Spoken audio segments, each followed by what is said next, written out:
অনেক অনেক আগের কথা বলছি। রাজনগর নামক কোনো এক জায়গায় এক বিশাল বড় জঙ্গল ছিল। ওই জঙ্গলে অনেক পশু পাখি মিলেমিশে বসবাস করত।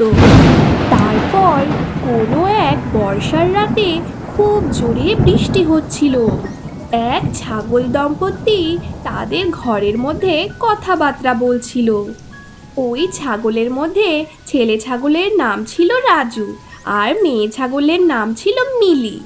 দেখো মিলি, জঙ্গলে 3 দিন ধরে একভাবে বৃষ্টি হয়েই যাচ্ছে। বৃষ্টি থামার তো কোনো নামই নিচ্ছে না। এখন তো এই বৃষ্টিটা থেমে যাওয়া উচিত ছিল। তুমি তো একদম ঠিক কথা বলছো রাজু। একভাবে হয়ে যাওয়া এই বৃষ্টির জন্য সমস্ত পশু পাখিরা এতে খুবই বিরক্ত হয়ে যাচ্ছে, আর সবাই চিন্তায় পড়ে আছে। ভগবান জানে কবে এই বৃষ্টিটা ছাড়বে। মিলি, তুমি এখানেই বসো, আমি জঙ্গল থেকে একটা চক্কর লাগিয়ে আসি। দেখি বাইরের কি অবস্থা। বাইরে কিন্তু একদম বেরোবে না মিলি। এতটা বলার পর রাজু নিজের বাসা থেকে বাইরে চলে আসে। বৃষ্টির মধ্যেই রাজু চলা শুরু করে দেয়। কিছু দূর যাওয়ার পরে রাজু একটা গাছের নিচে দাঁড়িয়ে পড়ে। ঠিক তখনই ওর নজর পড়ে একটা হরিণের বাচ্চার উপরে। ওই বাচ্চা হরিণটা বৃষ্টিতে ভিজে পুরোই কাঁপছিল। আরে, এটা আমি কি দেখছি? এই হরিণের বাচ্চাটা তো বৃষ্টিতে ভিজে পুরোই কাঁপছে। দেখে তো মনে হচ্ছে বাচ্চাটা নিজের ঘরের রাস্তা পুরোই ভুলে গিয়েছে। আমাকে এই হরিণের বাচ্চাটাকে সাহায্য করতে হবে। রাজু তখন এইসব কথা মনে মনে ভাবছিলই কি তখন ওর নজর পড়ে আরো একটু কিছু দূরে একটা শেয়াল দাঁড়িয়ে আছে। ওই শেয়ালকে দেখার পর রাজু তখন ভাবতে থাকে যে আরে আরে, এই শিয়ালটা তো এই জঙ্গলের মনে হচ্ছে না। এ তো মনে হচ্ছে অন্য কোনো জঙ্গলের শিয়াল। আমাকে তো জানতে হবে যে কি ব্যাপার। এতটা বলার পর রাজু ওই শিয়ালের কাছে যায় আর ওকে বলে যে কে তুমি? তোমাকে তো দেখে এই জঙ্গলের মনে হচ্ছে না। আমি তো এই জঙ্গলের সমস্ত পশু পাখিকে চিনি। কোথা থেকে এসেছো তুমি? তুমি ঠিকই বলেছ, আমি কিন্তু এই জঙ্গলের নই। আমি এই জঙ্গলের পাশ দিয়ে পেরিয়ে যাচ্ছিলাম কি হঠাৎ খুব জোরে জোরে বৃষ্টি শুরু হয়ে গেছে। এই জন্য আমি এইখানেই একটুখানি গাছের পাশে দাঁড়িয়ে আছি। এই বৃষ্টি থেমে গেলে আমি এই জঙ্গল থেকে ঠিক চলে যাব। তারপরে রাজু হরিণের বাচ্চার কাছে যায়, গিয়ে বলে যে বলছি, তুমি এখানে কি করছো? তোমার বাড়ি কোথায়? আর তোমার নামই বা কি গো? আমার নাম সোনু। আমি বৃষ্টিতে খেলা করছিলাম, কিন্তু খেলতে খেলতে আমি না অনেক দূরে চলে এসেছি, আর আমি আমার ঘরের রাস্তাও ভুলে গিয়েছি। এতটা বলার পর সোনু তখন কান্না শুরু করে দেয়। তারপর রাজু ওকে সাহস দিতে দিতে ওকে বলে যে তুমি একদম চিন্তা করো না, আমি তোমাকে ঘর পর্যন্ত পৌঁছে দিচ্ছি। এখন তুমি কান্নাও করো না। আমার মা আমাকে যেন মানা করছিল, কিন্তু আমি আমার মায়ের কথা একদম শুনিনি। তোমাকে তোমার মায়ের কথা শুনতে হতো। এখন চলো আমার সাথে, আমি তোমাকে তোমার মায়ের কাছে পৌঁছে দিচ্ছি। রাজু সোনুকে নিয়ে ওর মায়ের কাছে দিতে যাচ্ছিল কি পথেই তখন রাজুর মাও ওকে খুঁজতে খুঁজতে অতটা চলে আসে। তখন সেই হরিণের বাচ্চার মা ওকে রাগ করে বলে যে তুমি কোথায় চলে গিয়েছিলে? হ্যাঁ শোনো, আমি তোমাকে কখন থেকে এই জঙ্গলের মধ্যে খুঁজছি। এইরকম করে কেউ খেলাধুলা করে যায় বলো তো? হ্যাঁ, বৃষ্টির মধ্যে আমি কত চিন্তিত ছিলাম। মা, আজ থেকে আমি তোমার সব কথা শুনবো। আমি আর একা একা কোথাও যাব না। এখন তুমি তোমার মায়ের সাথে বাড়ি চলে যাও। আর যতক্ষণ না এই বৃষ্টি থামবে, তুমি কিন্তু তোমার বাড়ি থেকে একদম বের হবে না। আর সব সময় তুমি তোমার মায়ের কথা শুনবে। সোনু ওর মায়ের সাথে নিজের বাড়িতে চলে গেল, আর রাজুও নিজের বাড়িতে এসে তার বউ মিলিকে সমস্ত কথাবার্তা বলে। রাজুর কথা শোনার পর মিলি তো তখন অনেক ভাবতে থাকে। আরে মিলি, তোমার কি হয়েছে? তুমি এত চিন্তিত কেন হয়ে গেলে?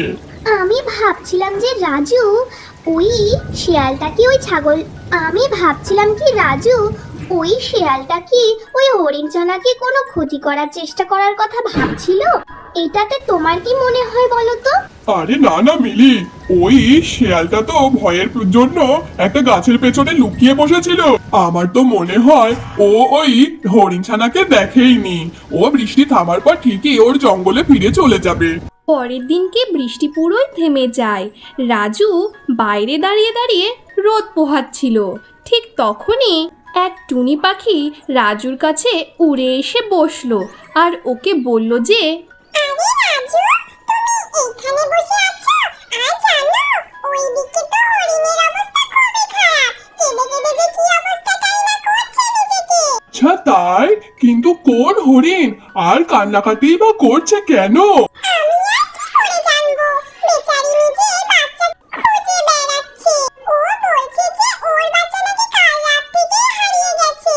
চলো আমার সাথে রাজু। রাজু খুব তাড়াতাড়ি করে টুনি পাখির সাথে ওই হরিণের কাছে চলে যায়। ওখানে গিয়ে দেখে যে সে হরিণ ছিল সোনুর মা।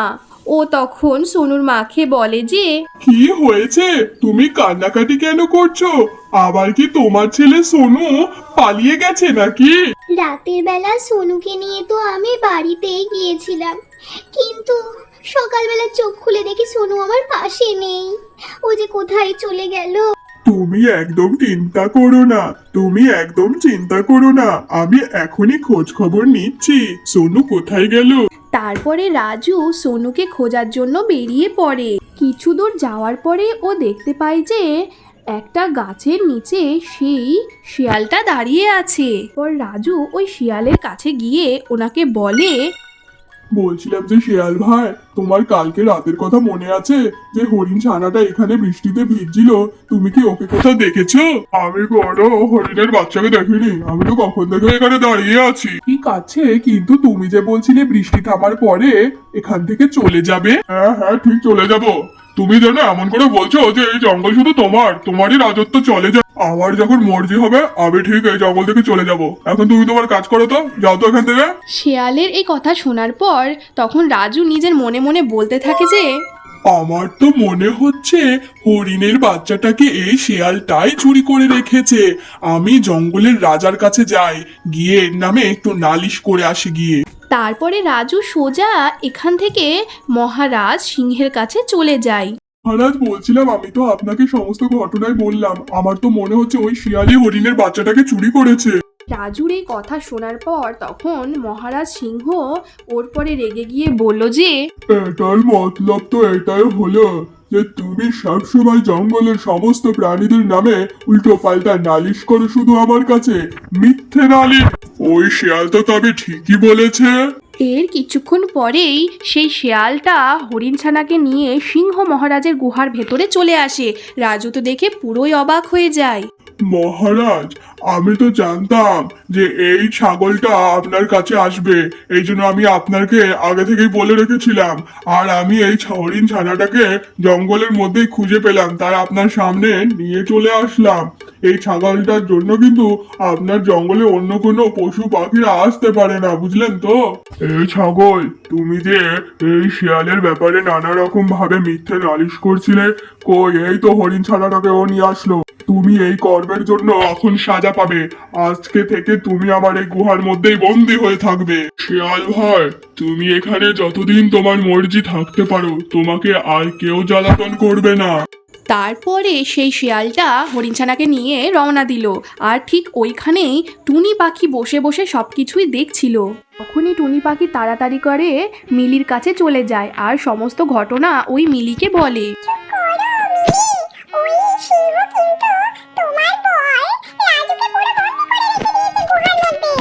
জানো টুনি, আমার তো প্রথমেই সন্দেহ হচ্ছিল যে ওই শিয়ালটাই হরিণছানাকে ক্ষতি করার চেষ্টা করছিল। ওই কোনো কিছু প্ল্যান করেছে, বুঝলে? আমরা ওই শিয়ালটাকে ফন্দি করে পুরো ফাঁসিয়ে দেব। বলছিলাম টুনি, আগে আমাদেরকে জানতে হবে যে ওই শিয়ালটা নিজের মনের মধ্যে কি ফন্দি এঁটেছে। তারপরে আমরা সিংহ মহারাজকে ডেকে নিয়ে আসবো, তারপরে ওকে জব্দ করব। এরপর থেকে মিলি আর টুনি পাখি মিলে ওই শিয়ালের উপর নজর রাখছিল। ওরা বুঝতেই পারলো এই শিয়ালই হচ্ছে খুব বদমাশ শিয়াল। তার কিছুদিন পরেই শিয়াল তার নিজের রূপ দেখিয়েই দেয়। সে তখন হরিণছানাকে খাওয়ার লোভ আর সামলাতে না পেরে হরিণছানার কাছে চলে যায়। এসব দেখার পর মিলি তখন টুনি পাখিকে বলে যে মহারাজ সিংহকে যেন ও এখনই এখানে নিয়ে আসে।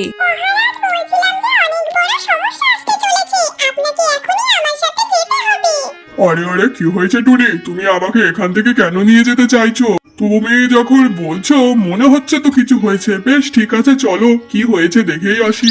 তারপরে টুনি পাখি আর সিংহ মিলে ওই জায়গাতে চলে যায়। সিংহ মহারাজ তো নিজের চোখে দেখে পুরোই অবাক হয়ে যায়। আজকে আর তোকে কোনো ছাড়া দেব না। হরিণ ছাড়া অনেক সহ্য করেছি, আজ তো তোকে আমি খেয়েই নেব, তোর তাজা তাজা মাংস। এইসব তুমি কি বলছো? আমাকে তুমি বাঁচালে আর আমাকে তুমি খেয়ে নেবে বলছো? আমি কোনো ভালো শিয়াল নই।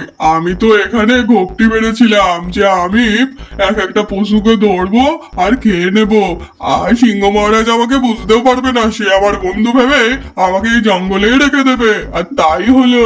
এই বলার পর ওই শিয়ালটা যখন খেতে যাবে ঠিক সেই মুহূর্তেই সিংহ মহারাজ ওদের সামনে চলে আসে।